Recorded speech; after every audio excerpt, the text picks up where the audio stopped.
আজ সকালেই দাসবাবু টেলিফোন করেছিলেন, তিনি আর কিছুক্ষণের মধ্যেই এসে পড়বেন জানিয়েছেন। আসলে একটা অদ্ভুত ব্যাপারে ব্যোমকেশের সাথে দাসবাবু কথা বলতে আসছেন। সেই মতো ব্যোমকেশ আমার ঘরে গিয়ে আমায় ডেকে এনেছে। দাসবাবু যখন বলেছেন একটু পরে আসবেন, তখন তিনি আধ ঘন্টার মধ্যে এসে পড়বেন নিশ্চয়ই। কোনো একটা কেস নিয়ে সমস্যায় পড়েছেন, নাহলে বেশ কয়েকদিন হয়ে গেল দাসবাবুর সাথে আমাদের কোনো যোগাযোগ নেই। ব্যোমকেশের ঘরে বসে সকালের চাটা শেষ করে সবে খবরের কাগজটা তুলে নেব কিনা ভাবছি, এমন সময় বাইরে থেকে দাসবাবুর গলা শোনা গেল। দাসবাবু পুটিরামের সাথে কোনো একটা ব্যাপারে কথা বলছেন বলে মনে হলো। একবার মনে হলো বাইরে বাগানে লাগানো সদ্য একটা নতুন সূর্যমুখী গাছের চারা নিয়ে দাসবাবু কথা বলছেন। তারপর আমাদের ঘরের সামনে এসে পর্দা ঠেলে ঢুকে দাসবাবু বললেন, ব্যোমকেশ বাবু, আপনার জন্য একটা নতুন কেস নিয়ে এসেছি বুঝলেন। তবে এই কেসটা কিন্তু বড্ড ঘোরালো। হ্যাঁ, টেলিফোনে বলেছিলেন নরহরিপুরের নামের একটি জায়গা থেকে একজন পুলিশ অফিসার আমাকে একটা কেসের তদন্ত করার জন্য অনুরোধ করে চিঠি পাঠিয়েছেন। তবে এখান থেকে নরহরিপুর যেতে তো অনেকটা সময় লাগবে, আর যদি কেসটা আপনি আমায় খুলে বলেন তাহলে আমার সুবিধে হয় আর কি। ব্যাপারটা বলবো বলেই তো এসেছি। আমার এক বন্ধুই বলতে পারেন, অরিন্দম বাগচি আমায় টেলিফোনে সমস্যাটা জানিয়েছেন। আসলে একটা খুন হয়েছে বুঝলেন। যিনি খুন হয়েছেন তার নাম প্রায় অনেকেই জানেন, দিবাকর ভট্টাচার্য। ভদ্রলোক একজন নামকরা পুরাতত্ত্ববিদ। এক মিনিট, বেশ কয়েক মাস আগে নামটা কোথায় যেন শুনেছি বলে মনে হচ্ছে। হ্যাঁ, তুমি ঠিকই ধরেছ অজিত। ভদ্রলোক বেশ কয়েক মাস আগে একটা বেশ পুরনো নটরাজ ঠাকুরের নবরত্নের মূর্তি খুঁজে বার করেছিলেন একটা প্রত্যন্ত গ্রাম থেকে। তারপরেই জানা যায় ভদ্রলোক এমন কাজ এর আগেও করেছেন। তবে সেই ভদ্রলোক খুন হলেন কি করে? নরহরিপুরে বেশ প্রাচীন একটা বিষ্ণু মন্দির আছে। সেই মন্দিরে একটা বিষ্ণু মূর্তি রয়েছে। সেই মূর্তিটার ব্যাপারেই ভদ্রলোক সেখানে গিয়েছিলেন। তার মনে হয়েছিল এই মন্দিরের সাথে পুরনো কিছু একটা সম্পর্ক রয়েছে, আর সেখানে গিয়েই ভদ্রলোক খুন হন। তবে সবচেয়ে বড় সমস্যাটা হলো, ভদ্রলোক কিন্তু খুন হয়েছিলেন মন্দিরের ভিতরে। মন্দিরের ভেতরে? আচ্ছা, খুনের ব্যাপারে তদন্ত করার জন্য অরিন্দম বাগচি আমায় ডেকে পাঠিয়েছেন, কিন্তু এমন কি আছে যার জন্য ভদ্রলোক আমায় সেখানে যেতে বলছেন? অরিন্দম বাবুর মনে হচ্ছে এই খুনটা আর 5টা খুনের মতন স্বাভাবিক নয়। আর ওই বিষ্ণু মূর্তিটা ঘিরে নরহরিপুরে একটা কথাও প্রচলিত আছে ব্যোমকেশ বাবু। ওই মূর্তিটা নাকি ওই মন্দির থেকে কোথাও নিয়ে যাওয়া যায় না। যারা সেই চেষ্টা করেন তাদের কোনো না কোনো বিপদ হয়। আচ্ছা, এমন একটা প্রচলিত কথা রয়েছে যখন, তার মানে ভদ্রলোক যখন ওখানে গিয়েছিলেন তিনিও তো ব্যাপারটা জানতেন। আর উনি এই সব বিষয় নিয়ে নাড়াচাড়া করেন যখন, এসব ব্যাপারে ওনার অবগত থাকার কথা, তাই না? কিন্তু তাও খুনটা হলো। খুনের ব্যাপারে এখনো পর্যন্ত কাউকেই গ্রেপ্তার করা যায়নি। আসলে খুনটা হয়েছিল রাতের বেলা। সকালে তার মৃতদেহটা মন্দিরের কাছে সবাই দেখতে পায়। মন্দিরের দরজা খোলা ছিল। আচ্ছা, আমাদের সাথে আপনিও কি নরহরিপুর যাবেন, নাকি আমি আর অজিত একা যাব? কেসটা নিয়ে অরিন্দম বাবু উপর মহলের সাথে কথা বলে নিয়েছেন। আপনি জানেন, উপর মহলের পরামর্শ ছাড়া আপনাকে কোনো কেসেই নিযুক্ত করা যাবে না। উপর মহল থেকে বলা আছে, যদি আপনি চান তাহলে কেসটা হাতে নিতে পারেন, আর আপনি চাইলে আমিও আপনাদের সাথে যেতে পারি। খুনটা কবে হয়েছে? দিন 3 আগে। মৃতদেহের মাথায় আঘাতের চিহ্ন রয়েছে, আর ধরা যায় সেই আঘাত থেকেই মৃত্যুটা হয়েছে। তবে এখন আর মৃতদেহ আপনি দেখতে পাবেন না, কারণ মৃতদেহ ভদ্রলোকের বাড়িতে পাঠানোর ব্যবস্থা করে দেওয়া হয়েছে। এখন এই কেসে না আছে কোনো সাক্ষী, না আছে কোনো প্রমাণ। গাঁয়ের লোক বলছে সাক্ষাৎ নারায়ণ ওনার মৃত্যুর জন্য দায়ী। আপনি না গেলে ব্যাপারটার কোনো সমাধান হবে না যা বুঝছি। তাই আমিও চাইছি আপনি চলুন ব্যোমকেশ বাবু। ব্যোমকেশ বেশ কিছুক্ষণ চুপ করে ভাবল, তারপর বলল, আজ তো আর সম্ভব নয় দাসবাবু। আপনি একটা কাজ করুন, কাল সকালেই আমাদের সেখানে যাওয়ার ব্যবস্থা করুন। আর আপনি থাকলে আমাদের যাতায়াতেরও সুবিধাটাও হবে। আপনি অরিন্দম বাবুকে টেলিফোন করে জানিয়ে দিন আমরা কাল আসছি। ব্যোমকেশের কথায় দাসবাবুর মুখে একটা হাসি ফুটল। তিনি সেভাবেই বললেন, ঠিক আছে, কালই তাহলে আমি যাওয়ার ব্যবস্থা করছি। তবে একটা কথা ব্যোমকেশ বাবু, এইসব পুরনো মূর্তির কোনো অভিশাপ টুভিশাপ সত্যি থাকে নাকি? ব্যোমকেশ হেসে উঠল, তারপর বলল, পাথরের কিংবা মাটির কোনো মূর্তির মানুষের ক্ষতি করার মতো ক্ষমতা থাকে না দাসবাবু, সে ক্ষমতা থাকে মানুষের। আমার মনে হয় ওই গ্রামে গিয়ে দিবাকর ভট্টাচার্য এমন কিছু জানতে পেরেছিলেন যার জন্য তাকে খুন হতে হয়েছে। আচ্ছা, একটা কথা বলুন তো, এর আগে ওই গ্রামে ওই মন্দিরে কোনো কি খুন হয়েছে? অরিন্দম বাবু যতদূর বলেছেন তাতে বেশ কয়েক বছর আগে ওই মন্দিরে এভাবেই আরও একজন মারা গিয়েছিলেন। তবে তারপর থেকে কিন্তু তেমন কিছুই হয়নি, আর সেই খুনের ব্যাপারেও কিছুই জানা যায়নি। ব্যোমকেশ দুটো হাত মুখের সামনে জড়ো করে কিছুক্ষণ বসে রইল, তারপর বলল, তাহলে ওই কথাই রইল দাসবাবু, কাল সকালে আমরা বেরিয়ে পড়ছি। অজিত, আমায় একটু বেরোতে হবে বুঝলে, তুমি ব্যাগপত্র গুছিয়ে রেখো, কাল আমরা বেরোচ্ছি। এই তুমি আবার এখন কোথায় চললে? একটা কাজ রয়েছে, তবে চিন্তা করো না, খুব তাড়াতাড়ি কাজ ছেড়ে চলে আসবো। ব্যোমকেশ দাসবাবুর দিকে তাকিয়ে বললেন, আপনি তো জিপ এনেছেন, আমায় একটা জায়গায় নামিয়ে দেবেন?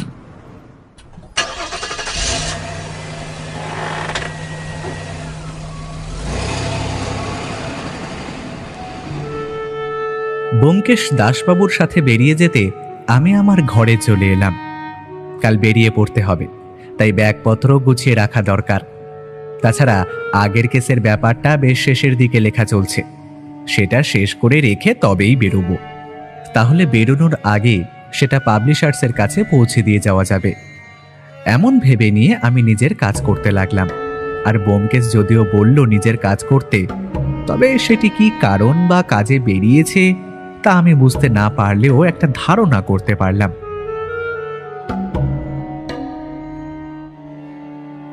পরদিন সকালে আমি আর ব্যোমকেশ বেরিয়ে পড়লাম নরহরিপুরের উদ্দেশ্যে। দাসবাবু আগেই টেলিফোনে অরিন্দম বাবুকে সমস্ত কিছু জানিয়ে রেখেছিলেন। কথা ছিল স্টেশনে আমাদের নেওয়ার জন্য একজন পুলিশ কনস্টেবল আসবে। তবে যে কোনো কারণেই হোক দাসবাবু আমাদের সাথে যেতে পারলেন না।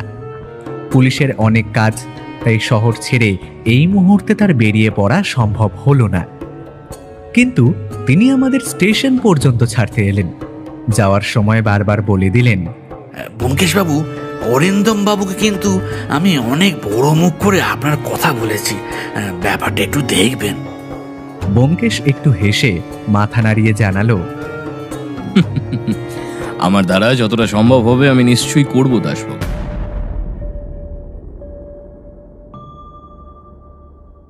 নরহরিপুর স্টেশনে আমরা গিয়ে পৌঁছলাম একটু বিকেলের দিকে। আমাদের নেওয়ার জন্য পুলিশের গাড়ি এসেছিল, সেই গাড়িতেই আমরা গিয়েছিলাম থানায়।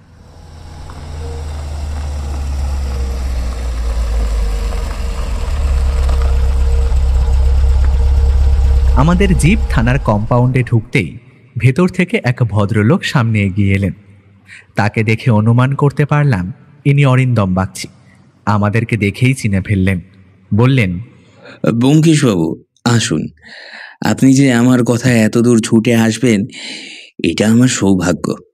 আমাদের দেশের একজন নামকরা পুরাতত্ত্ববিদ এখানে এসে অদ্ভুতভাবে মারা গেছেন, তার ব্যাপারটা দেখা আমার একটা কর্তব্য অরিন্দম বাবু। তবে আপনি যে ভরসা করে আমায় ডেকে পাঠিয়েছেন এটাই আমার কাছে অনেক বড় ব্যাপার।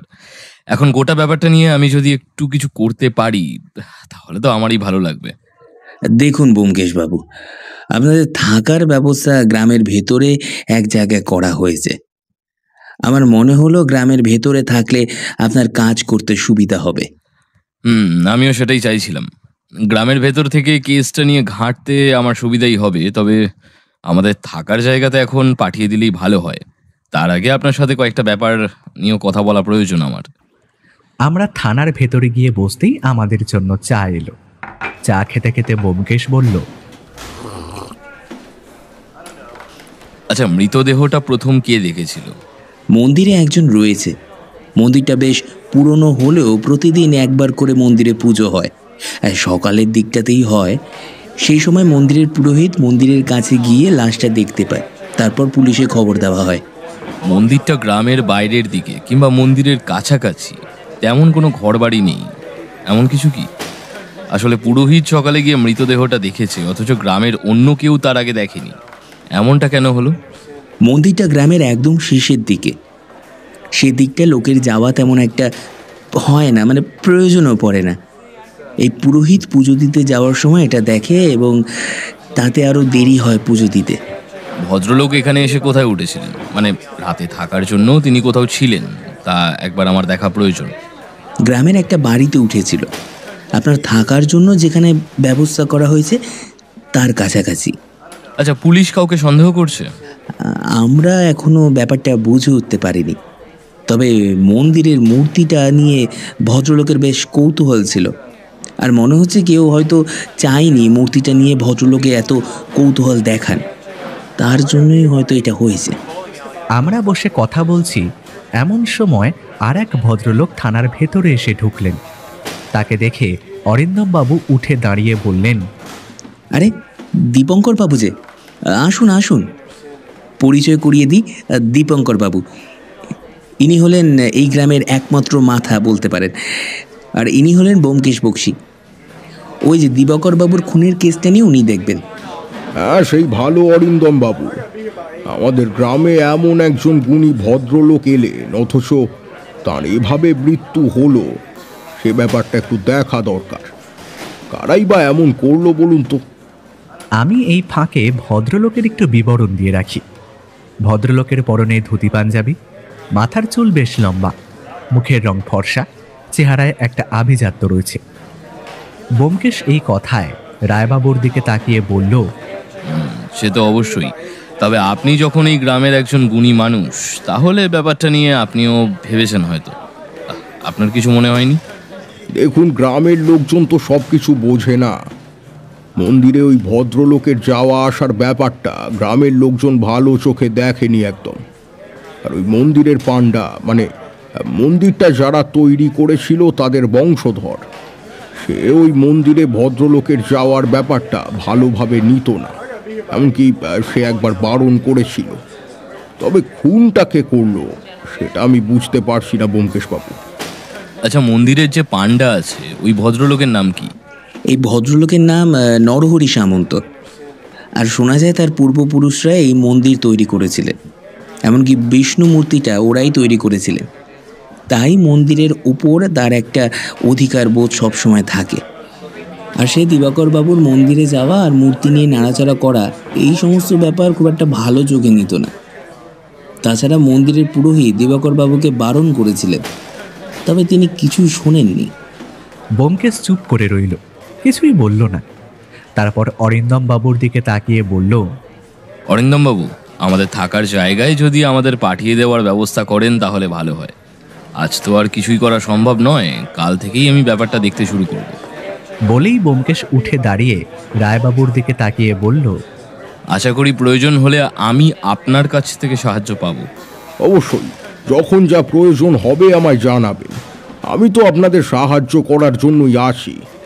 তবে যারা এমনটা করেছে তাদের কিন্তু আপনি খুঁজে বার করবেন ব্যোমকেশবাবু, না হলে আমাদের গ্রামের নাম যে একেবারে বদনাম হয়ে যাবে।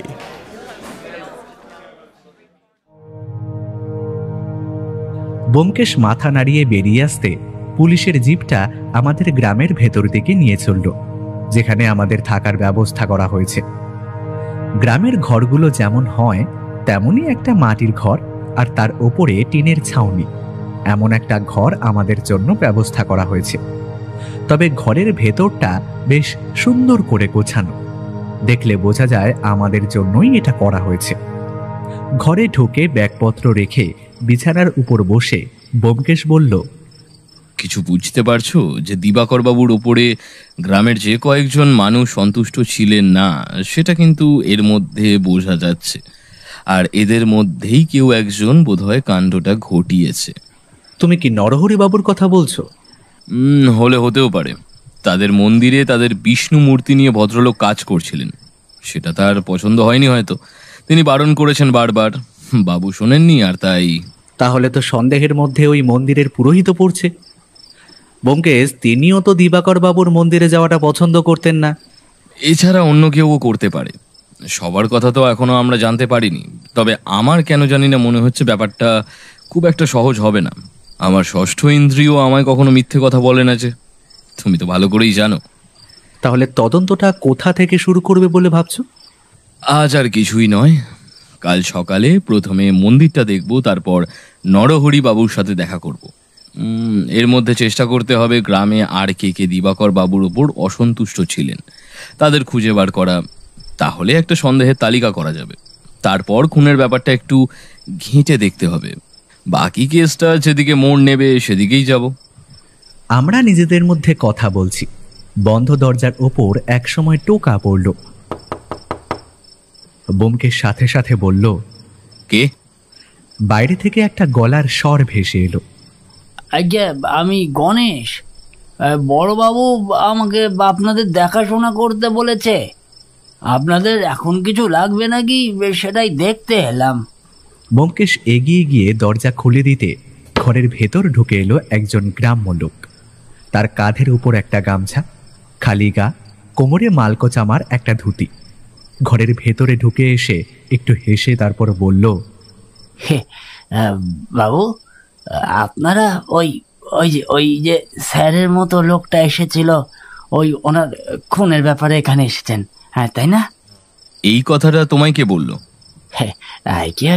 ওই বড়বাবুই বলেছেন, আপনারা যখন যেখানে যেতে চাইবেন আমি আপনাদের নিয়ে যাব। আপনাদের সব সময় দেখে রাখার দায়িত্ব এই আমার। এই সামনেই ওই উল্টো দিকে ওই যে ঘরটা আমার।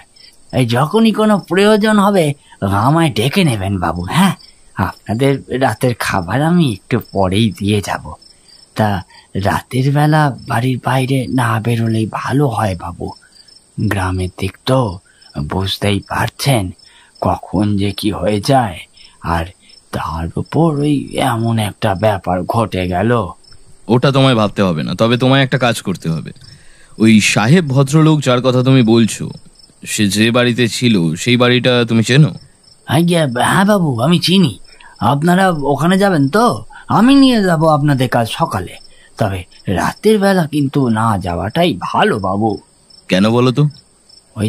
ওই সাহেব বাবু দেবতার মন্দিরে ঢুকে দেবতাদের নিয়ে নাড়াচাড়া করত, তাই তার উপর দেবতার অভিশাপ নেমে এসেছে। বাবু, আপনারা এইসব করলে কিন্তু আপনাদেরও দেবতার গ্রাসে পড়তে হবে। এই কথা তোমায় কেউ বলেছে?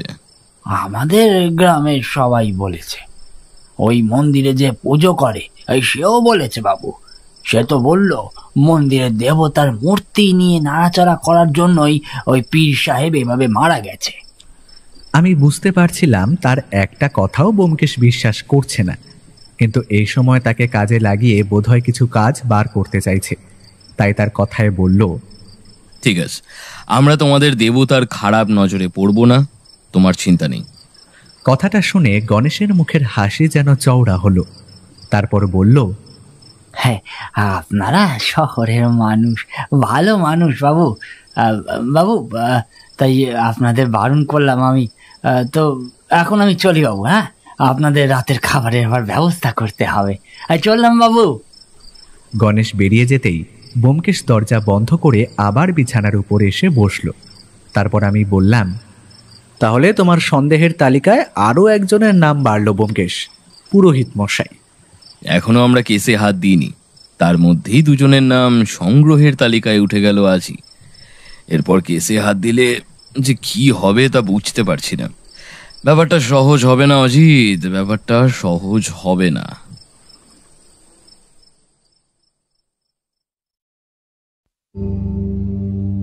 সেই রাতটা কোনোভাবে কেটে গেল। পরদিন সকালে গণেশের সাথেই আমরা প্রথম গিয়ে পৌঁছলাম গ্রামের সেই মন্দিরটার কাছে। অরিন্দমবাবু খুব একটা ভুল বলেননি। মন্দিরটা একদম গ্রামের শেষের দিকে। এদিকটায় কাছাকাছি বাড়িঘর খুব একটা নেই।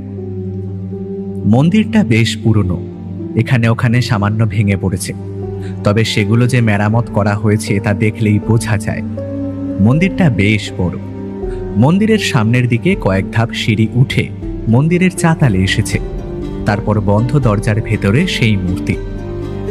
আমরা যখন মন্দিরের বাইরে এসে দাঁড়িয়েছি তখন মন্দিরের ভেতর থেকে ঘণ্টার শব্দ শোনা যেতে লাগলো। শুনেই বোঝা যায় মন্দিরের ভেতর পুজো চলছে। তবে দরজাটা বন্ধ করে গণেশ বলল, আইকে ওই পুরোহিত মশাই পুজো করছে। বাবু একটু অপেক্ষা করুন, ওই পুজো শেষ হলেই আপনাদের তার সাথে কথা বলিয়ে দেব, আর আপনাদের ওই বিষ্ণু মূর্তিও দেখাবো আমি। আমরা মন্দিরের বাইরে অপেক্ষা করতে লাগলাম। একটু পরে মন্দিরের ভেতর থেকে একজন পুরোহিত গোছের কেউ বাইরে বেরিয়ে এসে গণেশকে এবং আমাদেরকে দেখলেন। তারপর বললেন, আবার আবার শহরের লোক এসেছে, আবার একটা বিপদ ঘটবে। গণেশ, গণেশ, আবার একটা বিপদ ঘটবে। গণেশ জোর করে পুরোহিতের দিকে তাকিয়ে তারপর বলল, এরা পুলিশের লোক ঠাকুর মশাই। পুলিশের ওই যে সাহেব এলেন, তার খুনে ব্যাপারটা দেখতে এসেছেন এরা। ওদের একবার মন্দিরের ভেতরটা কি ঘুরে দেখাবো? এ কথায় পুরোহিত মশাই কেমন যেন রেগে উঠে বললেন, আবার একটা বিপদ ঘটা? হ্যাঁ, আগেই বারণ করেছিলাম মন্দিরের ভিতর বাইরের লোককে না নিয়ে আসতে। নিয়ে আসার পরে তো দেখলি কি হলো, আবার নতুন লোক নিয়ে এসেছিস। এবার ব্যোমকেশ এগিয়ে গেল। তারপর বলল, ঠাকুরমশাই, আপনাদের মন্দিরে কি আছে না আছে সেটা নিয়ে আমাদের কোনো মাথা ব্যথা নেই, কিন্তু এই মন্দিরের সামনে আমাদের একজন নামকরা মানুষ খুন হয়েছেন, তার ব্যাপারটা তো আমাদের দেখতেই হবে। না হলে গ্রামে যে খুনি ঘুরে বেড়াবে ঠাকুরমশাই। ওর যা শাস্তি পাওয়ার ছিল তাও পেয়েছে। আবার তোমরা যদি ওর মতোই ভুল করে বসো তাহলে তোমাদেরকেও বাঁচানো কিন্তু সহজ হবে না। আমিও সেটাই দেখতে চাইছি ঠাকুরমশাই। আমিও দেখতে চাইছি এমন কোন শাস্তি রয়েছে যার খুন করার জন্য অস্ত্রের প্রয়োজন হয় না, মাথায় আঘাত করে মানুষকে মারতে হয়। কথাটা শুনে পুরোহিত মশাই যে দৃষ্টিতে ব্যোমকেশের দিকে তাকালেন তার বর্ণনা করা আমার পক্ষে সম্ভব নয়। একভাবে কিছুক্ষণ তাকিয়ে থেকে মন্দিরের সিঁড়ি থেকে নেমে হঠাৎ করে গ্রামের ভেতরের দিকে চলে গেলেন। গণেশ একটু ইতস্তত স্বরে বলল, আসুন বাবু, মন্দিরের ভেতরে আসুন, তবে জুতোটা কিন্তু খুলে আসুন। আমরা জুতো খুলে সিঁড়ি দিয়ে উঠে মন্দিরের ভেতরে প্রবেশ করলাম। মন্দিরের ভেতরে পুরনো ছাপ রয়েছে, তার মাঝখানে একটা বিষ্ণু মূর্তি রয়েছে। তবে বিষ্ণু মূর্তিটা লম্বায় হাত দুয়েকের কম হবে। দেখেই বোঝা যায় সেটা পাথরের কোনো বিষ্ণু মূর্তি। ব্যোমকেশ ঘুরে ফিরে বিষ্ণু মূর্তিটাকে দেখতে লাগলো। একবার হাত দিয়ে বিষ্ণু মূর্তিটাকে ধরতে যেতেই গণেশ হাহাকার করে উঠল, বাবুরা ও কাজ করবেন না। ওই সাহেবকে এই কাজ করতে বারণ করা হয়েছিল বলে সাহেব রেগে গিয়ে পুলিশের ভয় দেখিয়েছিল। আপনারা দয়া করে ওই কাজটি করবেন না। তোমার কোনো চিন্তা নেই গণেশ, আমাদের কিচ্ছু হবে না। বলে মূর্তিটা হাত দিয়ে ধরে দেখতে লাগলো। তবে একটু চেষ্টা করলেই বোঝা যায় মূর্তিটা বসানো জায়গাটা থেকে উপরে উঠে আসবে। বেশ কিছুক্ষণ মূর্তি আর মন্দিরটা লক্ষ্য করে বেরিয়ে এসে আমরা মন্দিরের পেছনের দিকে গেলাম। ফাঁকা কিছুটা জায়গা রয়েছে। ব্যোমকেশ ঘুরতে ঘুরতে বলল, আচ্ছা গণেশ, ওই সাহেবের মানে দিবাকর ভট্টাচার্যের মৃতদেহটা ঠিক কোথায় পড়েছিল? আগে বাবু, ওই মন্দিরের সিঁড়ির কাছেই পড়েছিল। সকালে তো ঠাকুরমশাই তাকে প্রথম দেখেছিলেন। সিঁড়ির কাছে? তোমার কি মনে আছে মৃতদেহটা ঠিক কিভাবে পড়েছিল? মানে তার মাথাটা কোন দিকে ছিল? এ কথায় গণেশ আমাদের মন্দিরের সামনে এনে সিঁড়ির কাছে অদ্ভুতভাবে নিজের শরীরটাকে ছড়িয়ে দিয়ে আমাদের বোঝাতে লাগলো যে দিবাকর ভট্টাচার্যের মৃতদেহটা ঠিক কিভাবে পড়েছিল। সিঁড়ি থেকে একটু নিচে মাটির উপর হুমড়ি খেয়ে তার মৃতদেহটা পড়েছিল। কিন্তু ব্যোমকেশ যেন চিন্তিতভাবে কি একটা ভাবতে ভাবতে বলল, আচ্ছা, তুমি নিশ্চিত এইভাবেই পড়েছিল? ঠাকুরমশাই আমাদের ডেকে এনেছিলেন বাবু, তারপর আমরা সেভাবেই দেখেছিলাম মৃতদেহটিকে। তারপর তো পুলিশ এসে মৃতদেহ নিয়ে গেল। তবে একটা কথা বাবু, ওই সাহেব যে বাড়িতে থাকতেন, সেই বাড়িতে সাহেবের কাজ করার জন্য এক গ্রামেরই লোক ছিল, আর তার সাথে কথা বললে আপনারা কিছু জানতে পারবেন। ব্যোমকেশ গণেশের কথাই মেনে নিল। আমরা মন্দির থেকে বেরিয়ে দিবাকর ভট্টাচার্য যে বাড়িতে ছিলেন সেই বাড়িতে গেলাম। তারপর গণেশ ভেতর থেকে একজনকে ডেকে আনতে সে আমাদের সামনে এসে দাঁড়ালো। গণেশ বলল, বাবু, এর নাম মহাদেব, ওই সাহেবের সাথে থাকতো। কিরে বল মহাদেব, বল। হাই মহাদেব, বল। হ্যাঁ বাবু, আমি ওই বাবুর সাথেই থাকতাম। তবে বাবু, আমি কিছু জানি না কি হয়েছে না হয়েছে, সেই সব নিয়ে আমি কিছুই জানি না। রাতের বেলা ওই বাবুকে বাড়ির বাইরে যেতে বারণ করেছিলাম, কিন্তু বাবু শোনেননি। কখন যেন বেরিয়ে গেছে আমি বুঝতেই পারিনি। পরদিন সকালে ব্যাপারটা জানতে পেরে আমি তারপর সেখানে গেলাম। তুমি যদি কিছু না করো তোমার ভয় পাওয়ার কিছু নেই মহাদেব। দিবাকর ভট্টাচার্য কোন ঘরে ছিলেন সেই ঘরটা আমায় দেখাতে পারবে? মহাদেব আমাদের নিয়ে বাড়ির ভেতরে ঢুকলো। তারপর একটা নির্দিষ্ট ঘরের দরজা খুলে বলল, এই ঘরেই ছিলেন, তবে ওনার সব জিনিসপত্র পুলিশ তো নিয়ে গেছে। ব্যোমকেশ, আমি, গণেশ, মহাদেব মিলে ঘরের ভেতরে ঢুকলাম। একটা ঘর, ঘরের মধ্যে তেমন কিছু নেই। শোয়ার মতো একটা সাধারণ বিছানা মোড়া, একটা জলচৌকি আর একটা প্রায় ভেঙে আসা টেবিল। ঘরের ভেতরে জিনিসপত্র তেমন কিছু না থাকলেও ঘরের একদম কোণের দিকে দুটো মাটির মূর্তি তৈরি করা রয়েছে দেখলাম। ব্যোমকেশ এগিয়ে গিয়ে মূর্তিগুলো দেখল। দুটো বিষ্ণু মূর্তি। মন্দিরের ভেতরে আমরা যে মূর্তি দেখেছিলাম অনেকটা তেমনই, তবে একটা আশ্চর্যের ব্যাপার, দুটো মূর্তি প্রায় একই রকম দেখতে। মাটি দিয়ে মূর্তিগুলো তৈরি করা হয়েছে।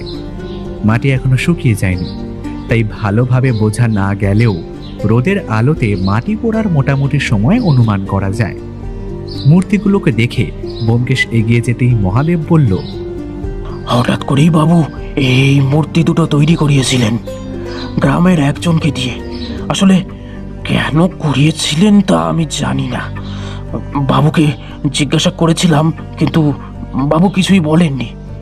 বলেছিল পরে কাজে লাগবে, কিন্তু পরে কি কাজে লাগবে তা আমি বুঝতে পারিনি বাবু। পুলিশকে বলেছিলাম, কিন্তু পুলিশ এগুলো নিয়ে যেতে চায়নি। ব্যোমকেশ বেশ কিছুক্ষণ মন দিয়ে মূর্তিগুলো পরীক্ষা করল। তারপর দুটো মূর্তি হাতে তুলে নিয়ে দেখল। আবার মূর্তিগুলো নামিয়ে রেখে ঘরের বাইরে বেরিয়ে এসে মহাদেবকে বলল, মহাদেব, যেদিন ওই ভদ্রলোক খুন হন তার আগে কিংবা সেদিন তার মধ্যে অন্যরকম কিছু লক্ষ্য করেছিলে? না বাবু, তবে এই মূর্তিগুলো যখন বানাতে দিয়েছিল তখন আমি তাকে জিজ্ঞেস করেছিলাম। তখন ওই বাবু বলেছিলেন গ্রামে একটা কিছু হয়ে চলেছে, এত বড় অন্যায় হচ্ছে, আর সেই ব্যাপারটা উনি সবার সামনে আনবেন। কিন্তু তার আগেই বাবুর কি যে হয়ে গেল। মহাদেবের কথায় ব্যোমকেশ যেন চমকে উঠল। তারপর বলল, অন্যায়? কি ধরনের অন্যায়? আমিও জানতে চেয়েছিলাম বাবু, কিন্তু তিনি আমায় কিছু বলতে চাননি। তবে আমার মনে হয় বাবু একটা বিপদের আন্দাজ করতে পেরেছিলেন। আসলে ওই মন্দিরে বাইরের লোক ঢুকলে গ্রামের ক্ষতি হবে সে কথা ঠাকুর মশাই আগেই বলেছিলেন, তাই আমি সেটাই ভেবেছি। বোকার মতো কথা বলো না মহাদেব। দিবাকর বাবুকে যারা মেরেছে তারা অন্য কেউ নয়, মানুষ। আর এই মন্দিরে ঢুকে মূর্তি দেখার সাথে যদি মানুষের সম্পর্ক থাকে তাহলে তাতে তোমাদের দেবতার হাতটা কোথায়? কিন্তু একটা কথাই আমি বুঝতে পারছি না, দিবাকর বাবুকে কেউ মারতে যাবে কেন? শেষের কথাটা ব্যোমকেশ বোধ হয় নিজের মনেই বলল। তারপর ঘর থেকে বেরিয়ে যেতে যেতে বলল, গণেশ, আমাদের একবার এই লোকটার কাছে নিয়ে চলো তো, যার বংশধররা ওই মন্দিরটা তৈরি করেছে। কি যেন নাম বলেছিলে? ও হ্যাঁ, নরহরি সামন্ত। চলো একবার তার বাড়ি থেকে ঘুরে আসা যাক। আচ্ছা, তার আগে একবার আমায় থানায় যেতে হবে। সেদিন কিন্তু নরহরি সামন্তর সাথে দেখা করা হলো না। অরিন্দম বাবুর কাছে গিয়ে পৌঁছতেই তিনি আমাদের নিয়ে আরও একবার সেই মন্দিরের কাছে গেলেন। তারপর সেখানে মৃতদেহটা এবং খুনের ব্যাপারে আরও অনেক কিছুই আমাদের বলতে লাগলেন, যেটা পুলিশ অনুমান করছে। সে সময় আমাদের সাথে গণেশ নিজেও ছিল। তবে এই সমস্ত ব্যাপার শুনতে শুনতে ব্যোমকেশ একসময় প্রশ্ন করল, দিবাকর ভট্টাচার্য এত রাতে মন্দিরের কাছে এসেছিলেন কেন? আসল প্রশ্ন হলো এটাই। ভদ্রলোক মাঝে মাঝে মন্দিরের কাছে আসতো, আর তাছাড়া ভদ্রলোক আমায় একটা অদ্ভুত কথা বলেছিলেন। কি কথা অরিন্দম বাবু? ভদ্রলোক একদিন হঠাৎ আমায় একটা অদ্ভুত প্রশ্ন করেছিলেন। তিনি বলেছিলেন এই গ্রাম কিংবা তার আশেপাশের কোথাও চোরাচালানের কোনো খবর রয়েছে নাকি, কোনো দল এদিকে সক্রিয় হয়েছে কিনা সেই ব্যাপারে খোঁজ নিতে। কিন্তু ব্যোমকেশবাবু, তেমন কিছুই তো আমরা জানি না। তবে ভদ্রলোক বোধহয় কিছু একটা জানতে পেরেছিলেন, আর তাই আমায় এই প্রশ্নটা করেছিলেন। ভদ্রলোক কিন্তু অকারণে কোনো কথা বলতেন না, প্রয়োজন ছাড়া একটা কথাও তার মুখ থেকে আমি শুনতে পাইনি। ভদ্রলোক মারা যাওয়ার আগে কোনো একটা বিপদের আশঙ্কা করতে পেরেছিলেন? একটা কথা বলুন তো, ভদ্রলোক মারা যাওয়ার ঠিক কতদিন আগে আপনাকে এই কথাগুলো বলেছিলেন? ভদ্রলোক মারা যাবার প্রায় দিন তিনেক আগে আমার সাথে তার থানায় একবার দেখা হয়েছিল। তখনই তিনি আমায় এই কথাগুলো বলেছিলেন। তবে আমি তাকে জানিয়েছিলাম আমি খোঁজ খবর করার চেষ্টা করব। আসলে ভদ্রলোক তো তেমন সামান্য 8-5টা মানুষের মতো ছিলেন না, তার হাত অনেক দূর পর্যন্ত রয়েছে। আমি তার কথায় কোনো কর্ণপাত না করলে ব্যাপারটা জানতে পারতেন, আর তাছাড়া তাকে যতটা সম্ভব সহযোগিতা আমি করেছিলাম। কিন্তু শেষ রক্ষা হলো না অরিন্দম বাবু। ওই মন্দিরে ঢুকে মূর্তি নাড়াচাড়া করার জন্য যে মন্দিরের দেবতা তার উপর রুষ্ট হয়ে তাকে খুন করেছে, এটা তো মেনে নেওয়া যায় না। তার খুনের পেছনে নিশ্চয়ই কোনো মানুষের হাত রয়েছে, কিন্তু সেটা কে বা কেন সেটাই আমাদের খুঁজে বার করতে হবে। সেদিনের পরে আর কোথাও যাওয়া হলো না। আমরা বাড়ি ফিরে এলাম। ব্যোমকেশ নিজের ডায়েরিতে কি সমস্যা যেন লিখে রাখতে লাগলো, কিন্তু এর মাঝে তার সাথে আমার তেমন একটা কথা হলো না। গণেশ দুবার এসেছিল। ব্যোমকেশ তাকে ডেকে নিয়ে চুপি চুপি কি যেন একটা বলল। সেটা শুনে ব্যোমকেশ একটু অবাক হয়ে তাকিয়েছিল, তারপর বেরিয়ে গেল। আমি বুঝতে পারছিলাম ব্যোমকেশ গণেশকে কোনো একটা কাজ দিয়েছে, আর সেই কাজটা বেশ গোপন। আমরা পরদিন সকালে গিয়ে পৌঁছলাম নরহরি সামন্তের বাড়িতে। আমাদের সাথে গণেশ ছিল। সেই গিয়ে নরহরি সামন্তকে জানালো যে আমরা তার বাড়িতে এসেছি এই খুনের বিষয়ে কথা বলতে। ভদ্রলোক আমাদের বারান্দায় বসালেন, তারপরে এসে আমাদের সামনের চেয়ারে বসতে বসতে বললেন, দেখুন ব্যোমকেশবাবু, আপনাকে একটা কথা আগে ভাগেই জানিয়ে দিচ্ছি। আপনারা ওই ভদ্রলোকের ব্যাপারে তদন্ত করতে এসেছেন, তা ভালো কথা, ঠিক আছে, কিন্তু এইসবের মধ্যে আবার আমাকে জড়াবেন না, বুঝেছেন? আপনাকে জড়াচ্ছি না তো। আমি শুধু আপনার কাছ থেকে একটা কথা জানতে এসেছি। শুনেছি আপনার পূর্বপুরুষেরা মন্দিরটা তৈরি করেছিলেন, আর তাই মন্দির এবং বিষ্ণু মূর্তির ওপর আপনার অধিকার রয়েছে, কিন্তু বাইরের কাউকে আপনারা মন্দিরে ঢুকতে দিতে চান না কেন? দেখুন ব্যোমকেশবাবু, মন্দিরে আপনারা নিশ্চয়ই দেখেছেন মূর্তিটা পাথরের তৈরি, আর বেশ কিন্তু পুরনো। যতদূর আমি জানি এমন মূর্তির বাইরে বেশ দাম রয়েছে, তাই বাইরের লোক এসে যদি মূর্তি চুরি করে নিয়ে যায় তখন কি হবে? আমার বংশধরদের ঐতিহ্য তো আমাকেই রক্ষা করতে হবে। আপনি আসবেন সেই সম্পদ রক্ষা করতে, তাই আমি মন্দিরের ভেতরে বাইরের কাউকে ঢুকতে দিই না। এই সময় বাড়ির ভেতর থেকে একজন আমাদের সামনে চা দিয়ে গেল। বোধহয় নরহরি বাবুর স্ত্রী হবে। এরপর নরহরি বাবু খানিকক্ষণ চুপ করে থাকলেন, তারপর ব্যোমকেশের দিকে তাকিয়ে বললেন, ব্যোমকেশবাবু, একটা খুন হয়ে গেছে, সেটা আমার সত্যিই খুব খারাপ লেগেছে, কিন্তু আমি ভদ্রলোককে সাবধান করেছিলাম, বারবার বারণ করেছিলাম ওই মন্দিরের দিকে বেশি না যেতে। এবার রাগের মাথায় কে কি করে বসেছে তা তো আর আমি জানি না, সব দায়ভার তো আর আমার মাথায় নেই। গ্রামের মানুষ এমনিতেই পছন্দ করে না বাইরের কোনো লোক এই মন্দিরের ভেতরে যাক। আশা করি আপনি ভালো করেই ব্যাপারটা বুঝতে পারছেন। গ্রামের লোক পছন্দ করে না, নাকি আপনি নিজে পছন্দ করেন না? নরহরি বাবু, কোনোভাবে খুনের মধ্যে আপনার হাত নেই তো? কথাটা শুনে নরহরি বাবু সোজা ব্যোমকেশের দিকে তাকালো, তারপর সামান্য সময় সেভাবে তাকিয়ে থেকে শান্ত গলাতেই বলল, দেখুন ব্যোমকেশবাবু, যদি আমি কাজটা করে থাকি তাহলে সেটা কিভাবে করেছি আপনি প্রমাণ করতে পারবেন তো? হ্যাঁ, আর আপনি কি প্রমাণ করতে পারবেন যে ওই ভদ্রলোককে আমিই খুনটা করেছি? বলুন দেখি। সেটা হয়তো পারবো না, তবে আপনি যদি সেটা করে থাকেন তাহলে আপনাকে ধরার চেষ্টা কিন্তু আমি অবশ্যই করব। যদি সেটাই হয় তাহলে আপনি সেই চেষ্টাই করুন, অযথা আমাকে বিরক্ত করতে আসবেন না। এখন আসুন, আমার অনেক কাজ রয়েছে। ধন্যবাদ। এরপরে আর সেখানে বসে থাকা যায় না, তাই আমরা আবার বাড়ি ফিরে এলাম। আর বাড়ি ফিরে আসতেই দেখা গেল আমাদের বাড়ির কাছাকাছি মহাদেবের সেই ঠাকুরমশাই যেন আমাদের জন্য অপেক্ষা করছে। আমাদের আসতে দেখে ঠাকুরমশাই আমাদের দিকে এগিয়ে গিয়ে বললেন, আপনারা এখানে থাকবেন না, আপনারা এখানে থাকবেন না, চলে যান, চলে যান, না হলে আপনাদের বিপদ হবে। কিন্তু হ্যাঁ, হবে, বিপদ হবে। চলে যান এখান থেকে, যান।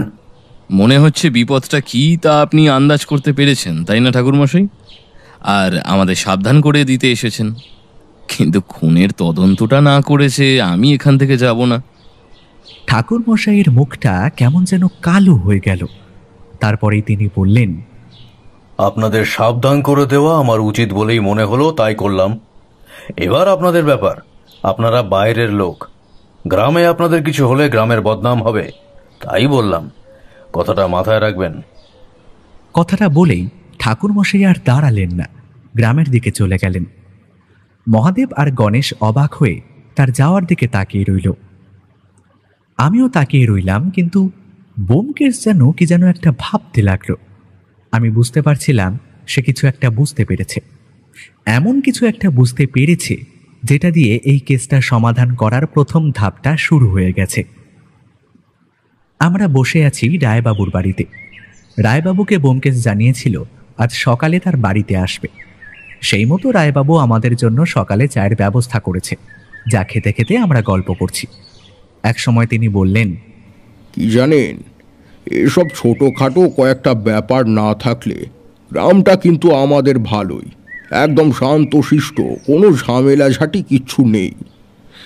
আপনাদের ওই পুলিশ ইন্সপেক্টরকে জিজ্ঞাসা করলেই জানতে পারবেন। সেটা আমারও মনে হয়েছে রায়বাবু, কিন্তু এই খুনের তদন্তটা শেষ না করা পর্যন্ত আমি শান্তি পাচ্ছি না। আমি এর মধ্যে নরহরিবাবুর সাথে একবার কথা বলেছি, তবে উনি কি বলতে চাইছেন তা স্পষ্ট নয়। রায়বাবু হঠাৎ চারিদিকে তাকিয়ে মুখটা একটু নামিয়ে আনলেন। আসলে তার বাড়ির চারিদিকে লোকজন ভর্তি। তিনি একজন বিত্তবান লোক, তা বোঝাই যায়। অনেক জমি জমা, এমনকি ব্যবসাও রয়েছে। তিনি মাথাটা নামিয়ে নিয়ে আস্তে আস্তে বললেন, দেখুন ব্যোমকেশ বাবু, আমার হাতে তো কোনো প্রমাণ নেই, কিন্তু আমার মনে হয় ওই নরহরি কাজটা করেছে। সে একবার ওই ভদ্রলোককে বেশ শাসিয়েছিল, বলেছিল ওই গ্রামে মন্দিরের মূর্তি নিয়ে বেশি নাড়াচাড়া করলে তার ফল নাকি ভালো হবে না।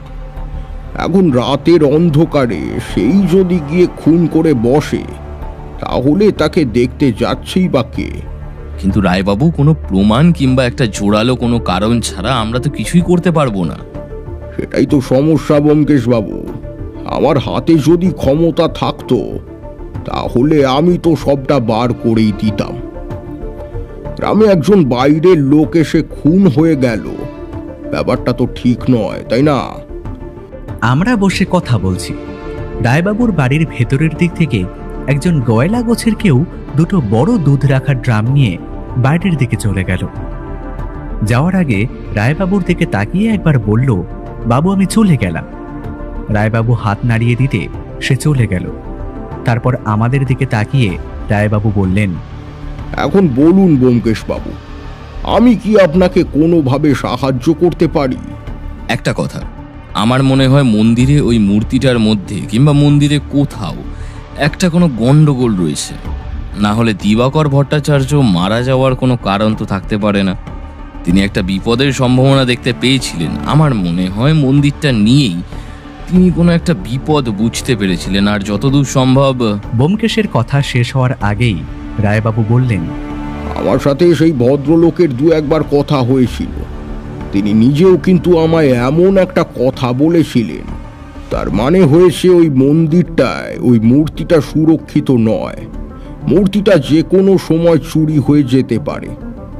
আপনারও কি এমন কিছু মনে হচ্ছে? ব্যোমকেশ আর কিছু বলল না, চুপ করে রইল।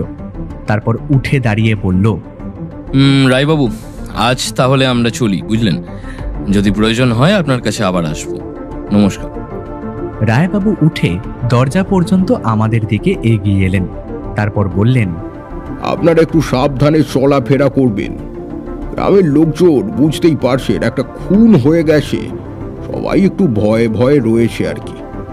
তাছাড়া মন্দির নিয়ে ঘাঁটাঘাঁটি করলে নরহরি কিংবা ও গ্রামের দু একজন পছন্দ করে না, তাই বলছি আর কি।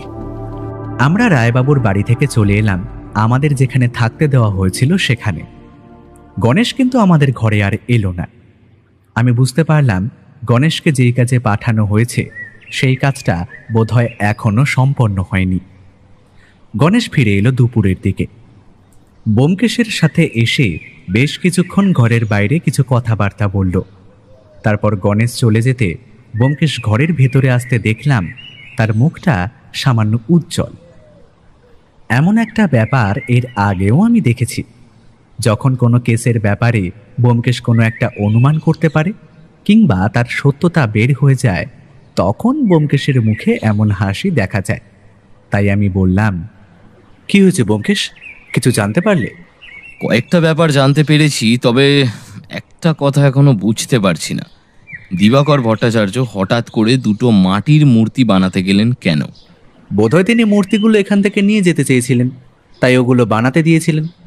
তাতে এত অবাক হওয়ার কিছু নেই তো।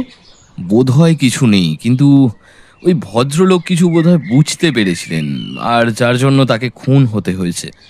সেটা কি, সেটাই আমি বুঝতে পারছি না।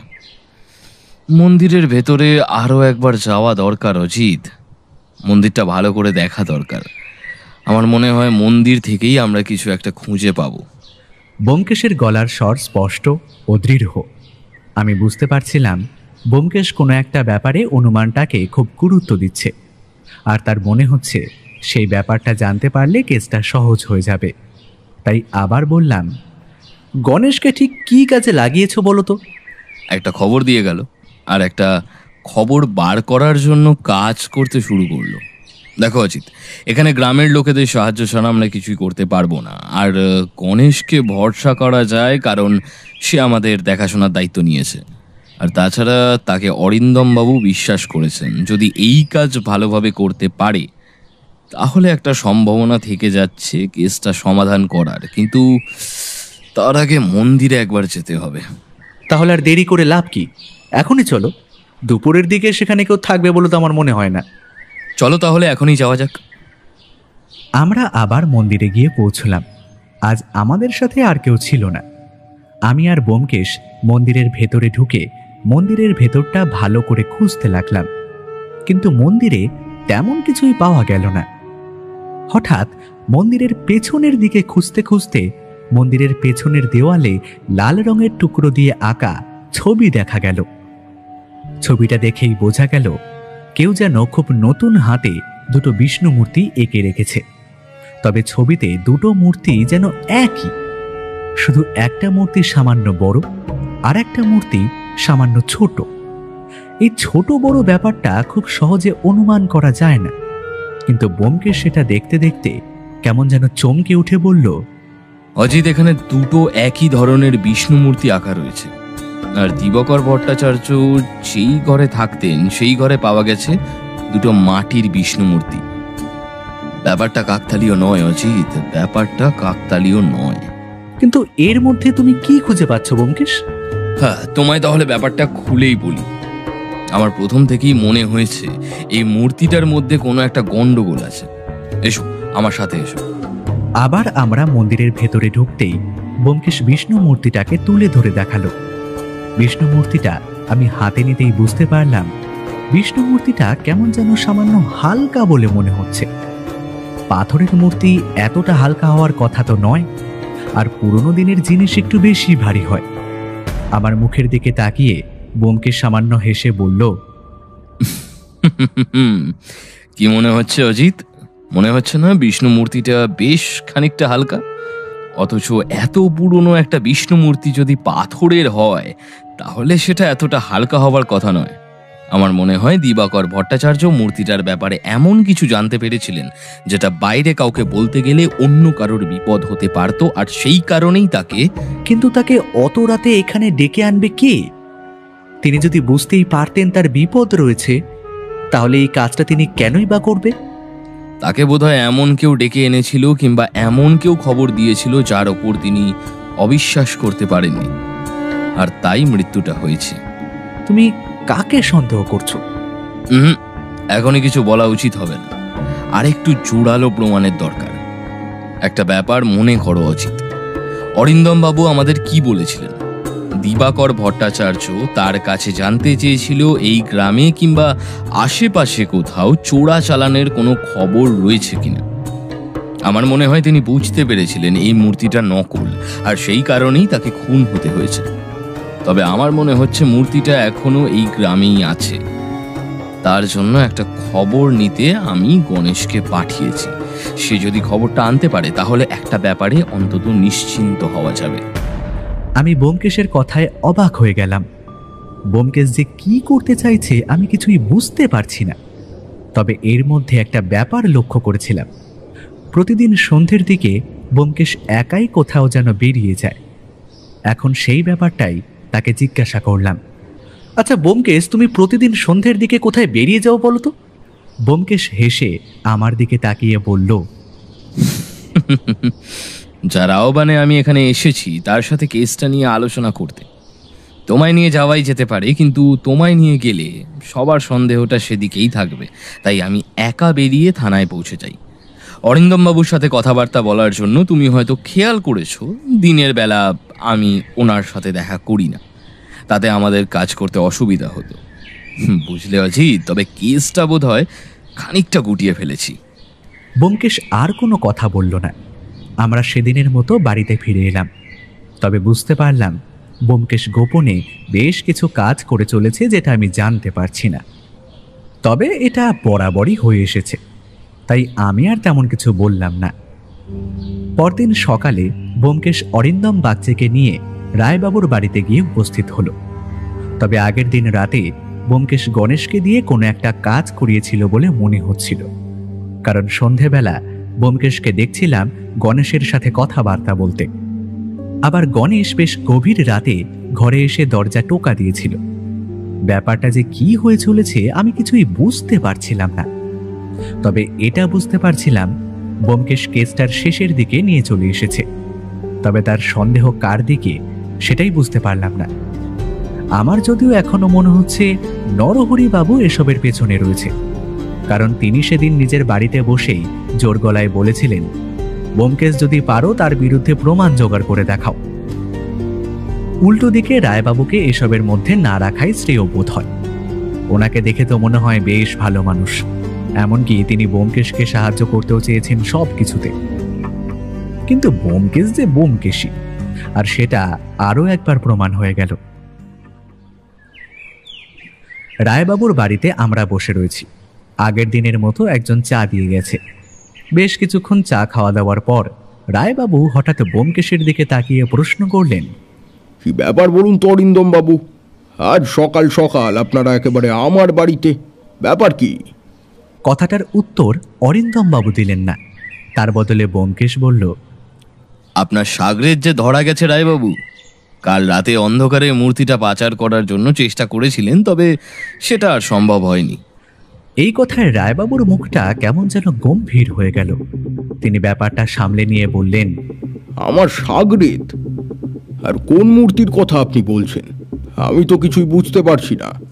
বুঝতে পারছেন না নাকি বুঝতে না পারার ভান করছেন? আপনি ওই মন্দির থেকে বিষ্ণু মূর্তিটা চুরি করাননি? এসব আপনি কি বলছেন? আর আমি যে কাজটা করেছি তার প্রমাণ কোথায়? তাহলে আপনি কি বলতে চাইছেন? আমি আর মন্দিরে যেই মূর্তিটা আছে সেটা কি নকল? আমি তো একবারও বলিনি মূর্তিটা নকল। আপনি আগে থেকেই সে কথাটা আমাদের সামনে বললেন, তার মানে আপনি নিজেই জানেন মূর্তিটা নকল। ব্যোমকেশ বাবু, কথার জালে আমাকে ফাঁসিয়ে কোনো লাভ হবে না। আপনার কাছে কিন্তু কোনো প্রমাণ নেই যে মূর্তিটা আমি সরিয়েছি, কিংবা ওই নকল মূর্তিটাও আমি ওখানে রেখেছি। ঠাকুর মশাই কিন্তু ব্যাপারটা বুঝতে পেরেছিলেন, আর আমার যতদূর মনে হয় তিনি আপনাকে সন্দেহ করেছিলেন। তিনি আপনার কাছে এসেছিলেন সে কথাটা বলতে, কিন্তু আপনি তাকে ভয় দেখিয়ে তাড়িয়ে দিয়েছেন। আর সেই কারণে ঠাকুরমশাই কাউকে মন্দিরের ভেতরে ঢুকতে দিতে চায় না। তিনি সব সময় এই ভয়টাই পান, যদি কেউ বুঝতে পারে ওই মূর্তিটা নকল, তাহলে বিপদ হয়ে যাবে তার। এসব মন গড়া কথা বলে কোনো লাভ নেই ব্যোমকেশ বাবু। মন গড়া কথা? আচ্ছা আচ্ছা আচ্ছা, তাহলে আপনার বাড়িতে ঘরের ভেতরে গোয়ালা দুধ নেওয়ার ড্রামটা নিয়ে যান কেন? ব্যোমকেশ এই কথাটা বলতেই রায়বাবুর মুখটা হঠাৎ কেমন যেন ফ্যাকাশে হয়ে গেল। তবুও তিনি ইতস্তত স্বরে বলার চেষ্টা করলেন। এসব কি বলছেন আপনি? আমার বাড়িতে গোয়াল ঘর রয়েছে আপনি জানেন, আর সেখান থেকেই হয়তো গোয়ালা ড্রাম নিয়ে এসেছিল। না রায়বাবু, আমি যেদিন আপনার বাড়িতে প্রথম এসেছিলাম সেদিনই দেখেছিলাম গোয়ালা আপনার ঘরের ভেতর বাড়ি থেকে বেরিয়ে আসছে। সেক্ষেত্রে কিন্তু গোয়াল ঘরটা আপনার বাড়ির পেছনের দিকে, ঘরের ভেতরের দিকে নয়। আর সে যখন ড্রামটা নিয়ে ফিরে যাচ্ছে তখন আপনার সাথে তার একটু কথাবার্তা হয়, অথচ আপনার বাড়ির অন্য লোকেদের সাথে কিংবা আপনার এখানে বসে থাকার সময় যে কজন গোয়ালা পেছনের দিক থেকে এসেছে তাদের সাথে কিন্তু আপনার কোনো কথা হয়নি।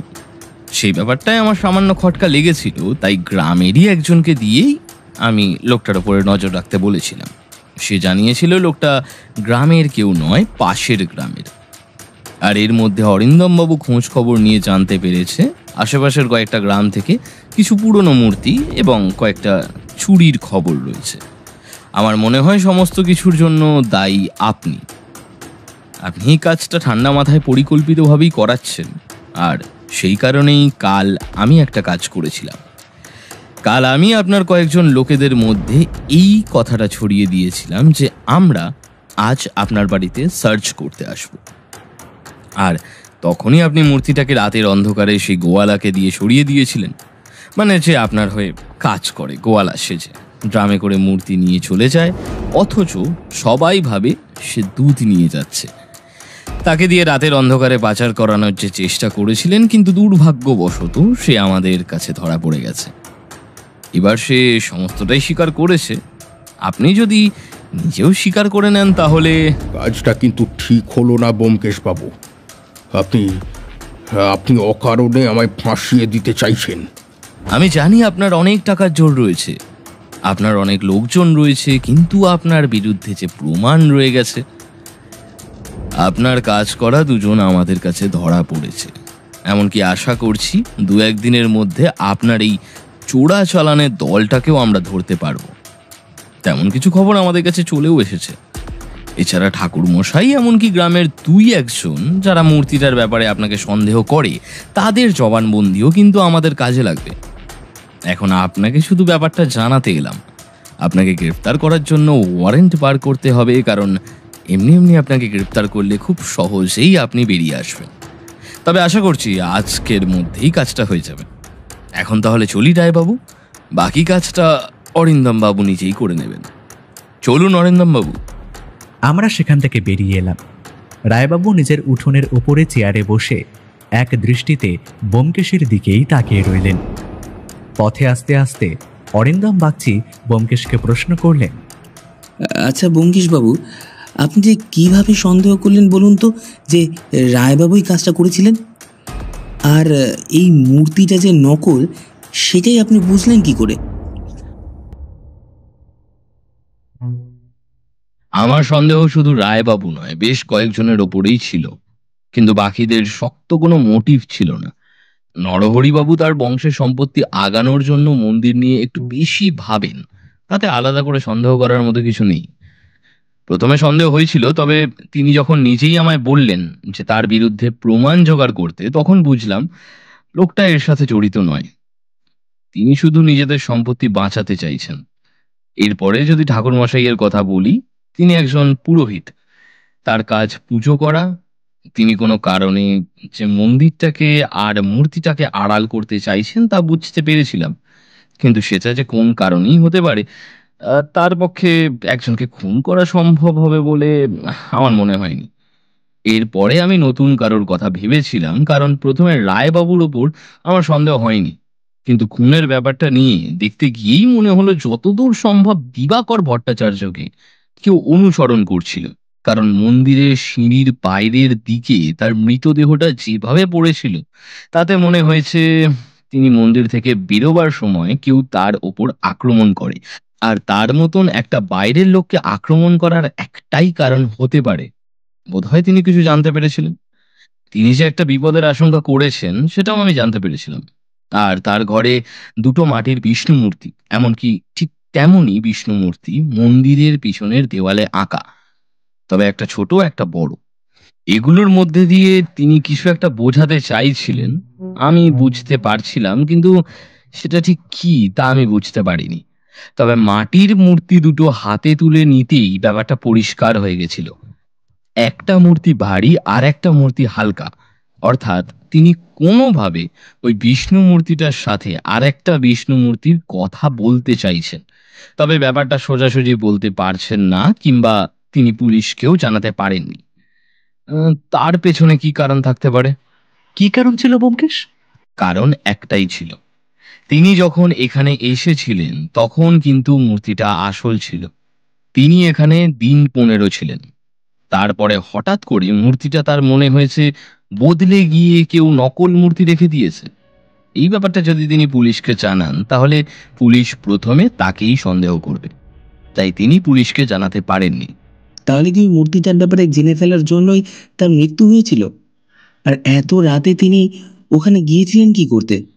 আমার যতদূর মনে হয় রায়বাবুর কোনো লোক তাকে ওখানে কোনো এক ছুতোয় ডেকে নিয়ে গিয়েছিল, বোধহয় মূর্তির ব্যাপারে কিছু বলতে চেয়েছিল, আর তিনি ব্যাপারটা বুঝতে না পেরে সেখানে গিয়ে পৌঁছয়, তারপরে এই ব্যাপারটা ঘটে যায়।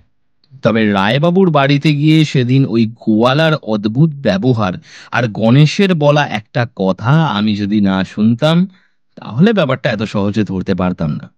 কি কথা ব্যোমকেশ বাবু? গণেশ আমায় বলেছিল বেশ কিছুদিন ধরে তার মনে হচ্ছে গ্রামে বাইরের কোনো লোক ঢুকছে, তবে তারা যে ঠিক কোথা থেকে আসছে বা কে বা কেন আসছে তার কিছুই সে বুঝতে পারছে না। তাই আমি গণেশকে আর মহাদেবকে নিয়ে এবং গ্রামের আরো 2-1জনকে নিয়ে একটা খোঁজ চালাতে বলেছিলাম, গ্রামে বাইরের কারা আসছে, কোথায় যাচ্ছে, এই সমস্ত কিছু। আর সেটা দেখতে গিয়ে ওরা দেখতে পায় এই সব কিছুর সাথে রায়বাবুর বাড়ির একটা সম্পর্ক রয়েছে, আর তখনই ওদের কাছে লাগাই ব্যাপারটা দেখতে। আর তারপরেই আমি বুঝতে পারি যে রায়বাবুর সাথে ওই মূর্তিটার কোনো একটা সম্পর্ক রয়েছে। মূর্তিটা যেহেতু নকল, তাই আসল মূর্তিটা এত সহজে বের করা যাবে না। তাই আমি আজ রায়বাবুর বাড়ি এবং গ্রামের বেশ কয়েকটা বাড়ি সার্চ করা হবে এমন একটা ভুয়ো খবর ছড়িয়ে দিলাম, তাতেই কাজ হয়। রাতের বেলা মূর্তিটা পাচার করার জন্য চেষ্টা করেন রায়বাবু, আর বাকিটা তো আপনি জানেন অরিন্দম বাবু। অরিন্দম বাবু হাসলেন, তারপর বললেন, সত্যি ব্যোমকেশ বাবু, আপনি যদি কেসটা সমাধান না করতেন তাহলে এখনো আমরা খুঁজেই বেড়াতাম। আমার তো মনে হচ্ছিল নরহরি বাবুই কিছু একটা করেছেন, তাকে জেরা করার কথা ভাবছিলামও, কিন্তু কোনো শক্ত প্রমাণ ছাড়া কোনো কিছু করা যায় না বলে চুপ করে থাকতে হয়েছিল। অরিন্দম বাবু, তাহলে আমার কাজ শেষ, এবার আমায় যেতে হবে। আজকের দিনের জন্য স্টেশন পর্যন্ত আমাদের যাওয়ার ব্যবস্থাটা একটু করে দিলেই হবে। আমরা ব্যাগপত্র গুছিয়ে রেখেছি, আপনাদের আর বেশি কষ্ট দেব না। কি যে বলেন ব্যোমকেশ বাবু, তবে রায়বাবুকে গ্রেফতার করে তাকে শাস্তি দেওয়ার ব্যাপারটায় আপনার যদি সাহায্য লাগে তাহলে আমাকে একটু দেখবেন। বুঝতেই পারছেন লোকটা নেহাত সাধারণ কেউ নয়। সাক্ষীদের একটু সাবধানে রাখবেন, আর পারলে গোটা ব্যাপারটা গ্রামের মানুষদের মধ্যে ছড়িয়ে দেওয়ার চেষ্টা করবেন। তারা যখন একবার জানতে পারবে যে রায়বাবু তাদের গ্রামের মূর্তি সরিয়ে ফেলেছেন, তখন তারা নিজেরাই আপনাকে সাহায্য করবে। অরিন্দম বাবু, নরহরি বাবুর কাছ থেকেও সাহায্য পাবেন আশা করি, ঠিক আছে? অরিন্দম বাবু হাসলেন, আর কিছু বললেন না। জিপে উঠে আমরা স্টেশনের দিকে রওনা হয়ে গেলাম। জিপে বসে থাকতে থাকতে ব্যোমকেশকে একটাই প্রশ্ন করলাম আমি, আচ্ছা ব্যোমকেশ, প্রথম দিন যখন তুমি মন্দিরে ঢুকেছিলে তখন তোমার কি মনে হয়েছিল মূর্তিটা আসল নাকি নকল? প্রথম দিন ঢুকে মূর্তিটা আসল বলেই মনে হয় স্বাভাবিকভাবেই অজিত, কারণ আসল মূর্তিটা আমরা দেখিনি। আমরা প্রথম যেটা দেখেছি সেটা হলো নকল মূর্তি। গ্রামের মানুষ ওই মন্দিরে ঢুকে মূর্তি দেখার সাহসটা পায়নি কখনো। তারা দূর থেকে মূর্তি দেখতো, সামনে গিয়ে কখনো ছুঁতোও না। একমাত্র ঠাকুর মশাই সেটা করতেন বলেই তিনি ব্যাপারটা ধরতে পেরেছিলেন। তবে প্রাণের মায়া যে বড় মায়া অজিত, তিনি আমাদেরও সাবধান করতে চেয়েছিলেন যাতে আমাদের কোনো বিপদ না ঘটে। তবে যা হওয়ার তা তো হলোই। এখন এইসব বাদ দাও, চলো। দাসবাবু একটা সমস্যা নিয়ে বেশ ফেঁসে রয়েছেন, বাড়ি ফিরে সেটাই হাত দিতে হবে। আমি আর কিছু বললাম না, জিপে হেলান দিয়ে বাইরের দিকে তাকালাম। মনে মনে একবার হেসে উঠলাম। বুঝতে পারলাম এই জন্যেই বোধহয় ব্যোমকেশ বক্সী আর আমার বুদ্ধি খানিকটা আলাদাই। কারণ অন্যরা যেটা দেখতে পায় না, সেটা ব্যোমকেশ বক্সী দেখতে পায়।